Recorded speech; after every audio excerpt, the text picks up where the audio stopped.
Wow. Talk about a black swan event.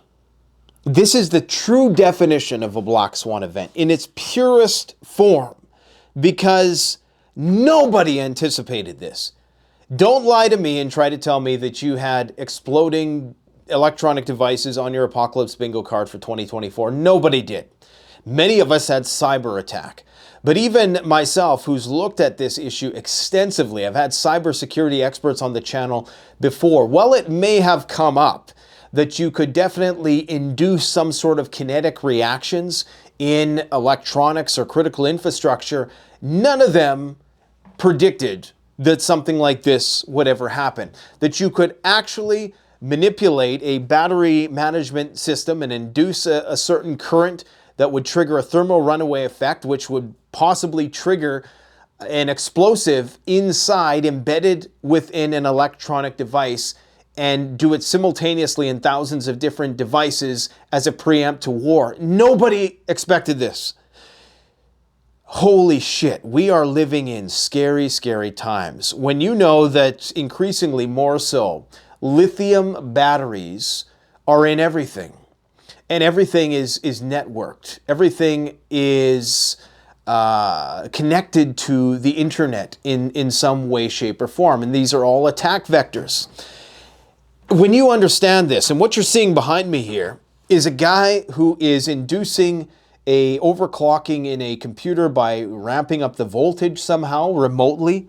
I'm not sure if this is something that could be replicated by malware, but the cybersecurity experts I've spoken to said, yeah, this is easy. They can do it no problem if they have access to the OS, to the system. They can do this. So you're talking about the potential then to have a maximum overdrive situation. I don't even think Hollywood has made it this far yet. This guy is making a phone explode. What you're seeing here is a phone explosion, okay? That's just a phone. That's the battery from a phone exploding. Now, if you're wondering what the hell I'm rambling on about, today in Lebanon, Israel committed what some are calling one of the biggest terrorist attacks in history. To be brutally honest, that's what Edward Snowden is calling it. Right now, you have 400 to 500 members that they're claiming of Hezbollah. We're just going to say 400 to 500 people who are currently in critical condition and around 5,000 who've been injured. But those numbers could be much, much higher when the final tally eventually comes out. Now, what happened was 3 months ago, Hezbollah ironically warned all of their fighters. If you remember Nasrallah's address, he's the leader of Hezbollah. He came out and said, we need to get rid of our smartphones because they are using these. They're compromised. They're using these to spy. They're using these to triangulate our locations. They're hacking into them. And it's causing us to lose a lot of battles. It's having deleterious effects on our military.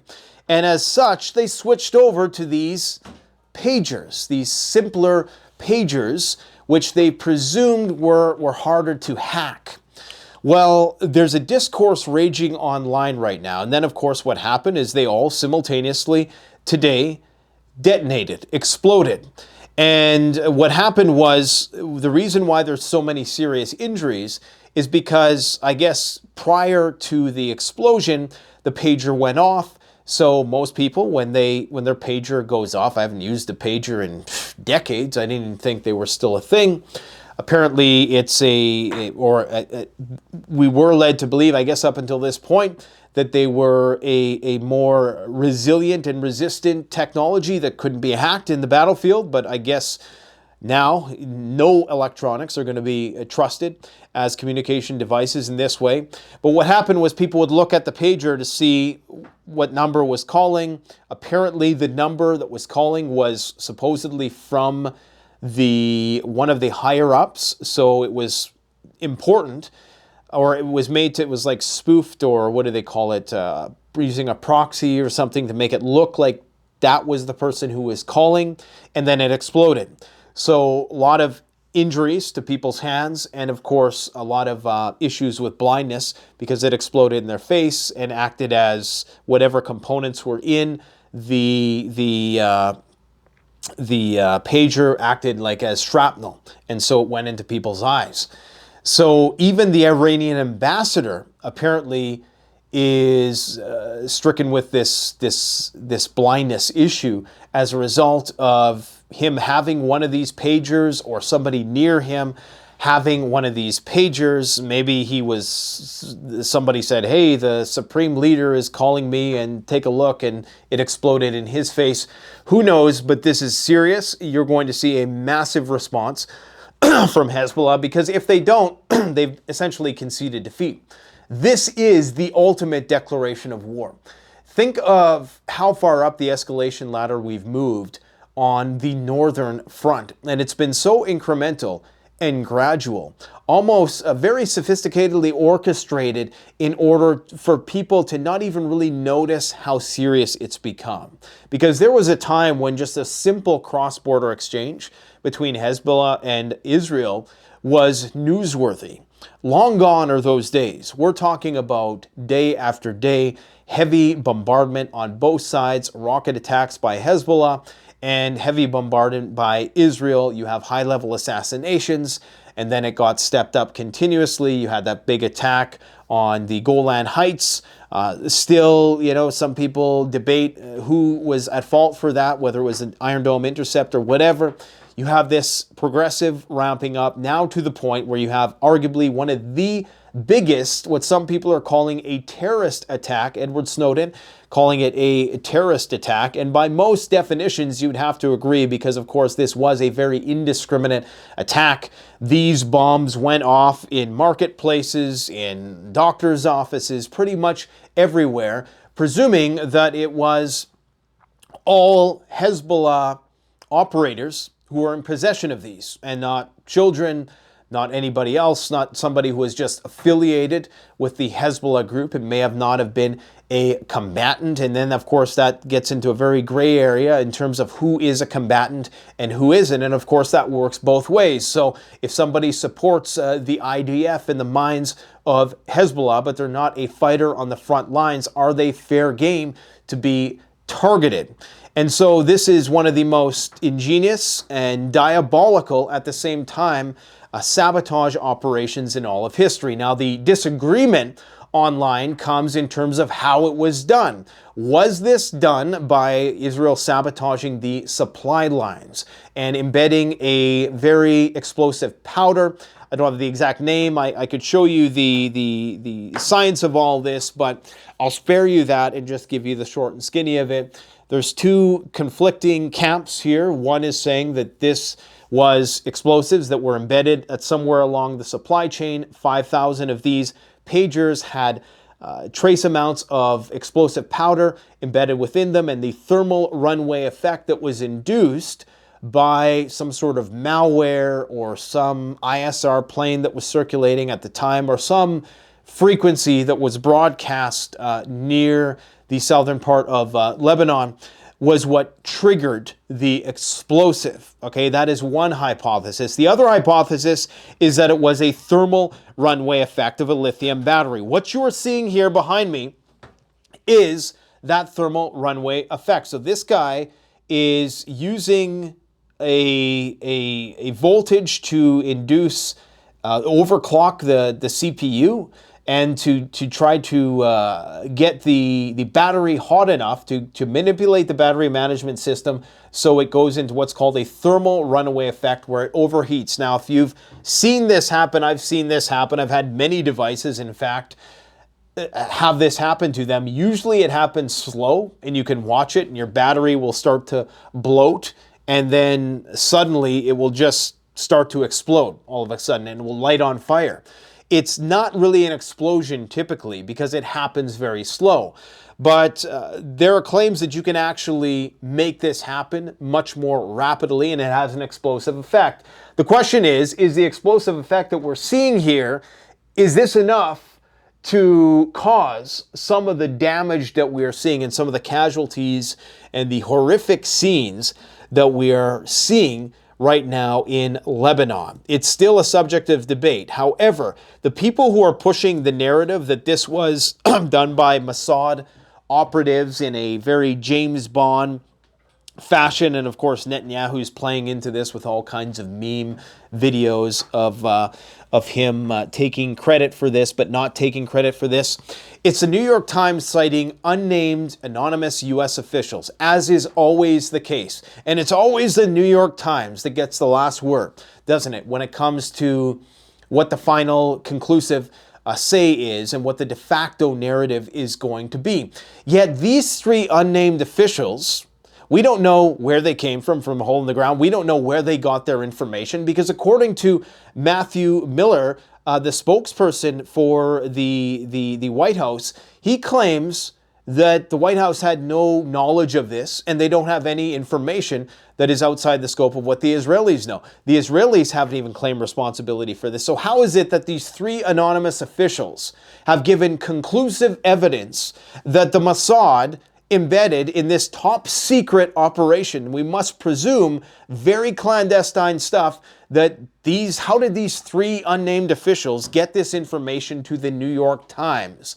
Okay, so some people are suggesting that perhaps this is an attempt to take away and minimize panic, alleviate panic ado with the potential for all of our electronic devices that contain lithium batteries to be ticking time bombs that can be hacked. Could you imagine a widespread attack hacking electronic vehicles? When I made my first video this morning about this particular topic, everybody was joking in the comment section about maybe my EV is going to be next, because I have one of my vehicles is a Tesla, not my bug out vehicle, but one of the vehicles I have is a Tesla. And that has a massive battery on it. Could you imagine if this same thermal runaway effect, if there was some sort of backdoor malware installed, if somebody was able to hack Teslas and as a preempt to a major war, they unloaded and they burned one of their biggest zero-day exploits and caused a thermal runaway effect in the battery management system of the Teslas, I'm sure there's lots of safety protocols that minimize the risk of this. And I know a lot of it depends on how the batteries are manufactured. They have various venting ways that they can vent the batteries to slow down this process to prevent it from exploding, which doesn't necessarily prevent it from lighting on fire. But we really have to ask ourselves, we've exchanged convenience in many ways for security, because all of these lithium-powered devices and everything is moving towards lithium. And boy, is it convenient. You get that instant torque, okay? You get that renewability by being able to charge it from the sun. But all of these devices are networked, and there is a potential there, of course, for them to be attack vectors. Every single thing that is connected to the internet could potentially, if it has Bluetooth, imagine that happened to your headphones. Okay, imagine just one day there was iPods were hacked, or earpods, whatever they're called, were hacked, and they just blew up in people's ears. I mean, this is something that could potentially happen. Now, there's all kinds of different research papers, and I'm sure more is going to come out, and there's going to be all kinds of what do they call it, exposition around this. Every time, there's a natural disaster, the public gets educated about what is and what isn't possible with these things. This is the pager in question here, manufactured in Taiwan, so somewhere in the supply chain, and we all know that the United States has a very big presence in Taiwan, and it's not unthinkable to believe that if the United States does, one of their primary allies that gets anything they want, including the best weapons systems that the United States has, and gets asked no questions about its nuclear weapons, would have access to that supply chain, or that, what do you call it, that's, how would it get there? I guess it would, you'd think they would not ship it over. You think they would ship it in a way that was more secure than just like via shipping container or something like that. But what this also could say is that there is a lot of infiltration into Hezbollah's ranks. And I think that's what this is demonstrating. This is going to be a massive setback for them. This paper here This is from, what is this, December 15th, 2024. This is a legit, I don't know, I guess they must release they must release them earlier than, it's kind of like cars, how, you know, the 2025 cars. Elsevier is one of the top of the hop reputable science paper journals. So this is the real deal. So disregard the date, that the dates in the future. It's just like how they date cars, you know, in the future. Experimental investigation of explosive hazard from lithium-ion battery thermal runaway effluent gas. Basically, they demonstrate in this study that you indeed can induce a massive explosion because there's a gas that builds up within the battery, okay?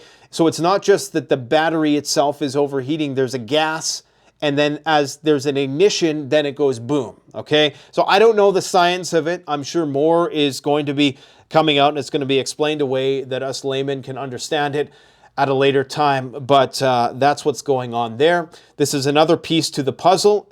Hezbollah suspicions, and this is from a reputable agency, Al Monitor. They claim that the Harvard University, the White House, European Union, the United Nations, NATO, etc., they all have the stamp of approval. So they are claiming that Hezbollah has suspicions that Israel was going to do this attack, and that two of the people who had these suspicions, one of them was assassinated by the Mossad. This is what they claim in this article, that of course is behind a paywall. I mean, when are these news agencies going to learn? Paywalls are a great way to go bankrupt. Do not do the payroll thing.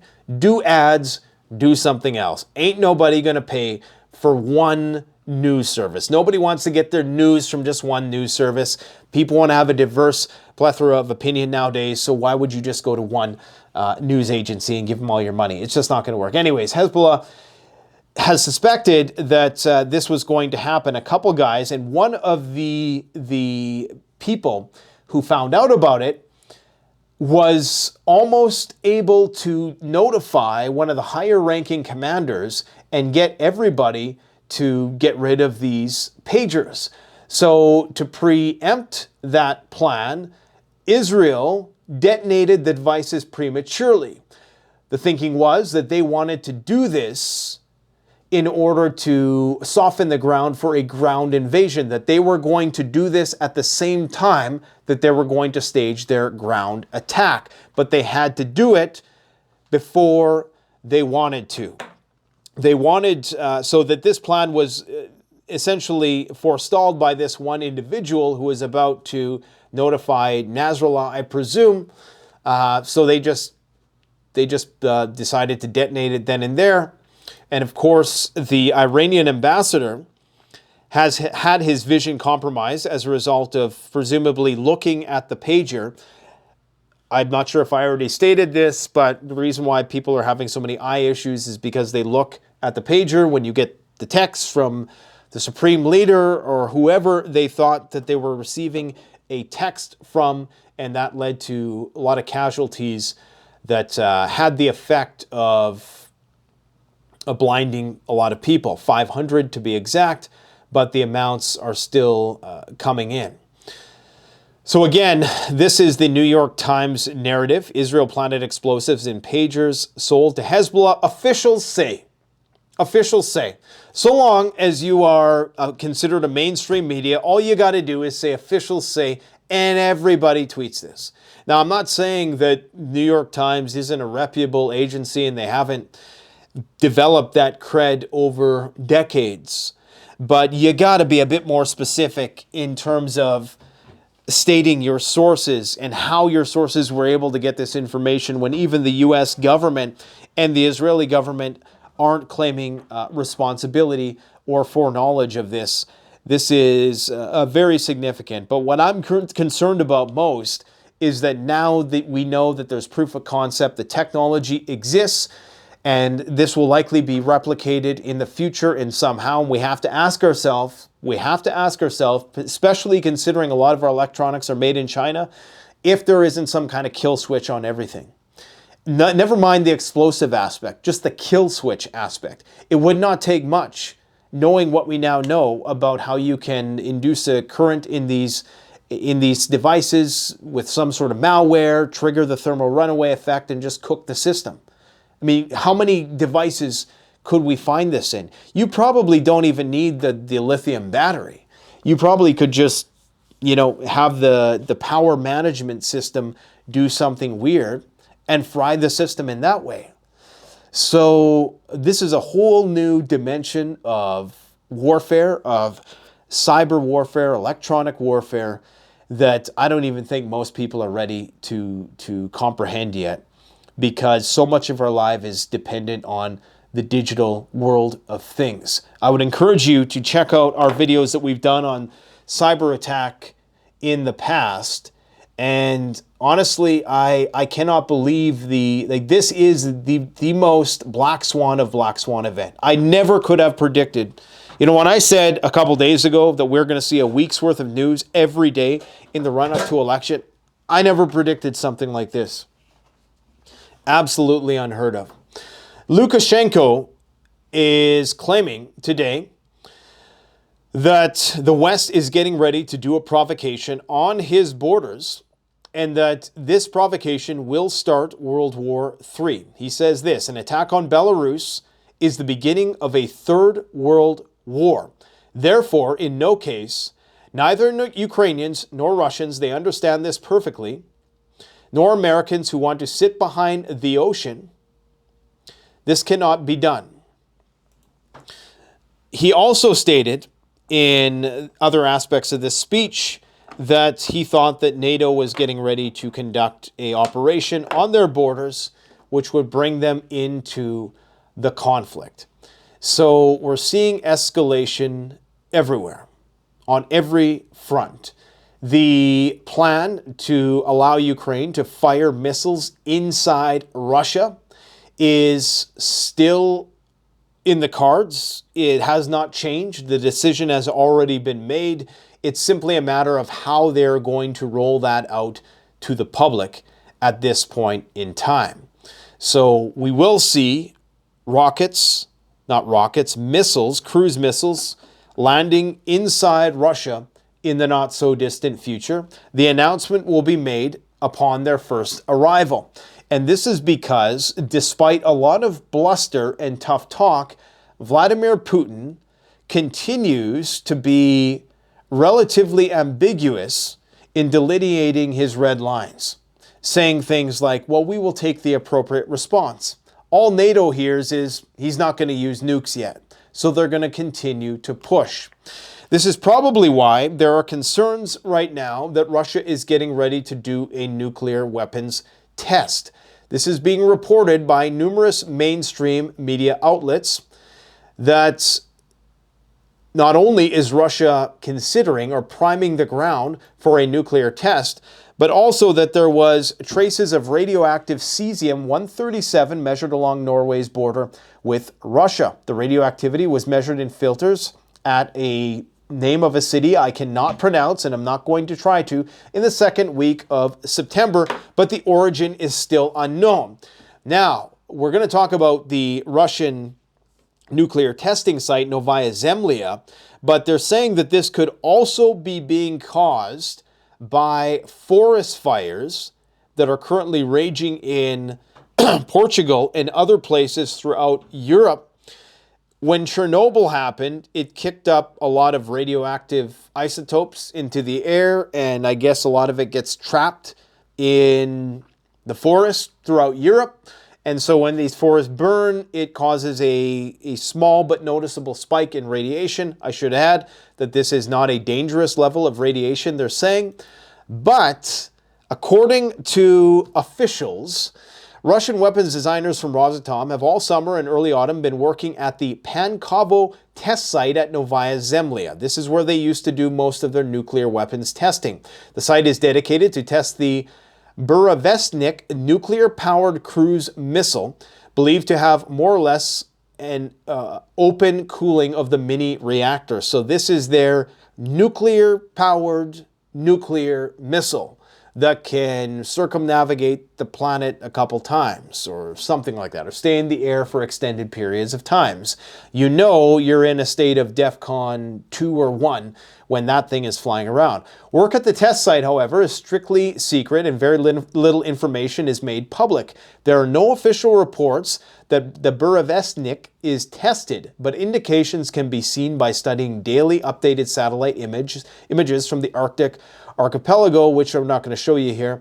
The Barents Observer, but I've seen them and yeah, they're legit. There's definitely activity going on. In fact, I think I've shown them in a previous video. The Barents Observer has in the course of summer seen several cargo ships and special purpose vessels in the waters outside Pankovo over the last few weeks. So the question is, the Rosatom, the guy who oversees it, has basically stated, yeah, we're ready to do a nuclear weapons test whenever Putin gives us the green light. So is that going to be the first thing the Russians do? Critics of that approach claim that if you do a nuclear weapons test instead of actually using a nuclear weapon, it is not going to be enough. It's going to be like if you were to use a low-grade antibiotic on a very dangerous bacterial infection. It's just going to make it worse because it's going to be resistant to that. And then you're going to have to use an even, more powerful antibiotic. In this case, this just means that you're going to increase the risk of an escalation that could eventually trigger a full-blown nuclear war. Whereas, contrary to a lot of the threats made by NATO, if you use a nuclear weapon now in some limited capacity on the battlefield just to show you mean business, then maybe they'll actually back off. But if you do nuclear testing, they're likely to continue to push the envelope. So this is what Reuters is reporting right now. Russian nuclear test chief says Moscow is ready to resume nuclear testing at any moment.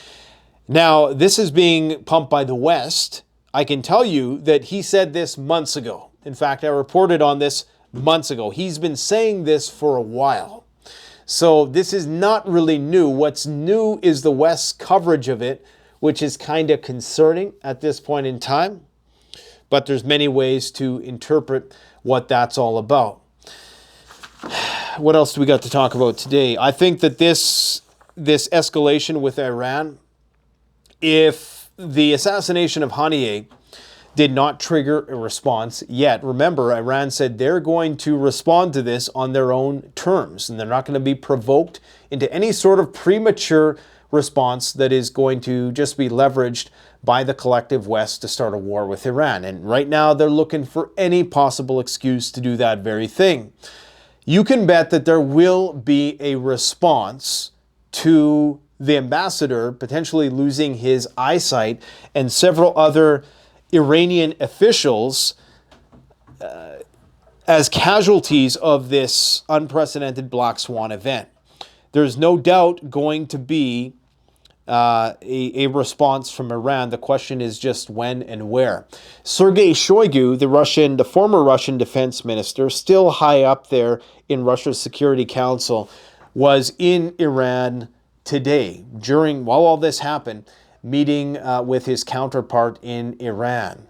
So it's starting to look more and more likely that there is high-level negotiations of the nuclear sort between the Iranians and the Russians as World War III continues to ramp up around the world.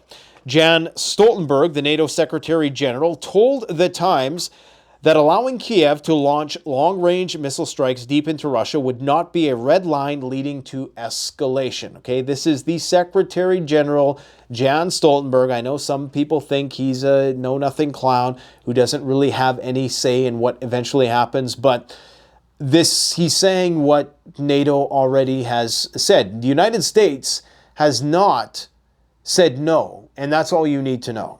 If they haven't said no, that means they're about to say yes. That has been the case ever since they started rolling out the first more advanced weapon systems to Ukraine. He, Jan Stoltenberg, rejected Vladimir Putin's warning that the use of a missile would be a red line after which Russia would be at war with NATO. So they don't believe that.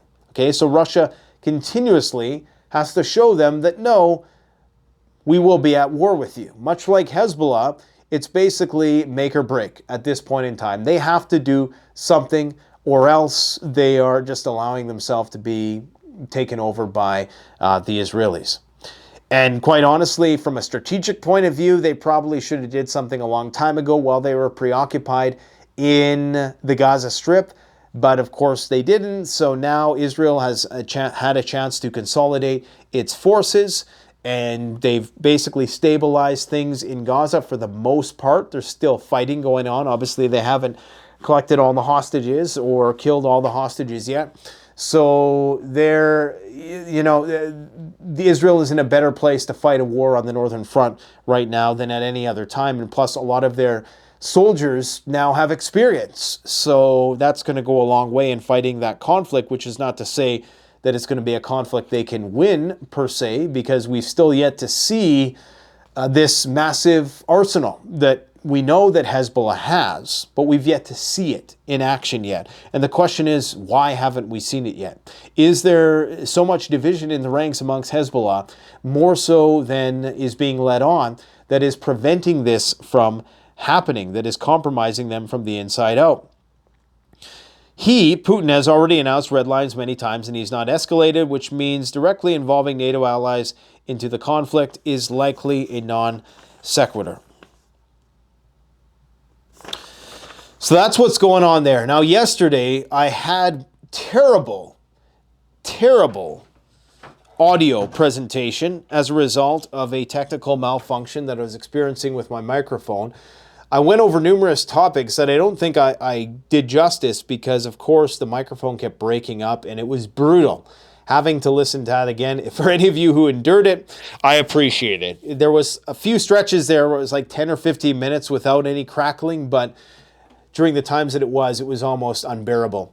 So yesterday I talked, of course, about Russia boosting its military, the disproportionality between their military and NATO's military. I talked about Meta banning Russian state media, as well as Sputnik and RIA Novosti and the Iron Curtain, separating the narratives, and that they're doing this in the run-up to World War III.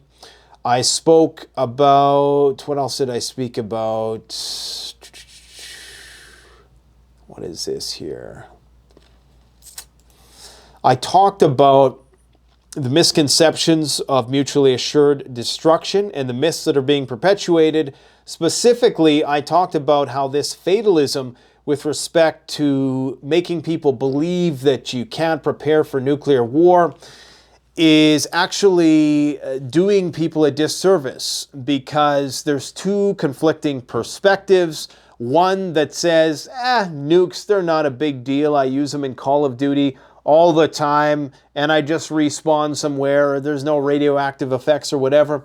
And so a lot of the population in these generations nowadays who haven't been exposed to the Cold War hysteria, they don't remember the true threat of nuclear weapons. So that's one side of the spectrum.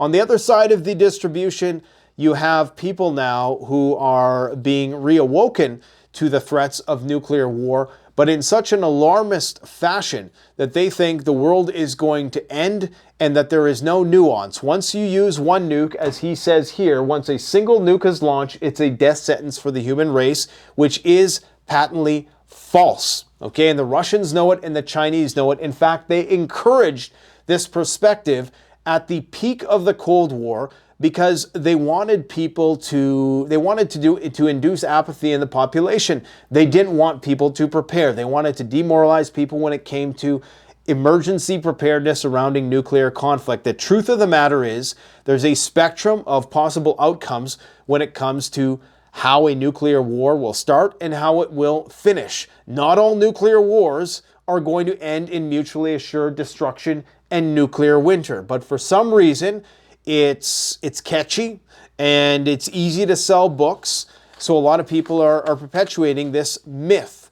There is a myth that there is just but one outcome. As we've seen in the last 2.5 years, there's plenty of nuance, and the climb up the escalation ladder is far more dynamic than we envisioned in the past. This is what we're seeing. 2.5 years ago, if you would have told me that the Ukrainians were firing missiles into Crimea, most people, in fact the Russians themselves, many high-ranking Russian officials said that if you do that, if you cross that red line, it's going to be nuclear. Well, they crossed that red line and about 100 others, and we're still here. This means that the run up the escalation ladder is not going to be so cut and dry as people think. And even if it is, a lot of these warheads are not operational. So there might be 1,200 operational warheads on either side. In a first strike, maybe you're able to successfully neutralize half of those warheads. 600 nukes detonated even simultaneously is not going to end the world. It's going to have some very negative effects on the populations, possibly for generations to come, but it's not going to be a world-ending event. It's going to be the end of the world as we know it. It's going to be lights out. It's going to be blackout. Destroyed transformers, electromagnetic pulse, killing all the electronics, and we're likely going to go back to the 1800s. True, in some respects, but not everywhere. There's going to be fiefdoms of cyberpunk dystopias. It's not going to be like people think, okay? So that's all I was trying to say yesterday. I'm not sure what motivated me to want to go on that soliloquy about that particular issue, but I did. I talked a bit about the Trump assassin's affiliations with his hardline pro-Ukrainian view and his anticipation of World War III. Not necessarily a great look. Of course, we've had the hypersonic missile that hit Israel that I spoke about briefly, and it's contested whether or not it is truly hypersonic in a maneuverable cruise missile sense. This was a ballistic missile, but perhaps the Houthis are saying that it was able to evade significant amounts of Israeli multi-layered defense by having a late-stage maneuverability aspect to it or something like that. Ukraine planning false flag attack, according to Russian intelligence. I talked about the Russians and the Iranians who are having nuclear talks. I talked about this ridiculous thing that I won't even talk about anymore. It's the horses, the people, pretending that they're riding fake horses and how ridiculous that was. I talked about ChatGPT now exceeding the average IQ. The most recent version has a human IQ of 120, so that is the height of these large language models at this point in time, 120 IQ in just a few years. So just imagine a few years from now. I talked about the Saudis buying gold. I went on a rant about society this, society that, and that's about where I'm going to leave it today, my friends. Let's see what happens, but just buckle up because all kinds of untold craziness is going to happen between now and the election, and probably even more between the election and inauguration day. So prepare now while you still can, because at any moment in time, I'm just amazed. If anything, one could make the argument that the resilience of the system has demonstrated its strength in the last year. With everything that has happened, you would think that there would have been something that would have fundamentally broken the system, but yet we persist. And this is not to say that that's going to continue into the future, but here's hoping, but you got to pair that hope with preparedness. Go gear up, CanadianPreparedness.com. All the gear that you need to ride out what may come. Thanks for watching, my friends. Take care. Canadian Prepper out.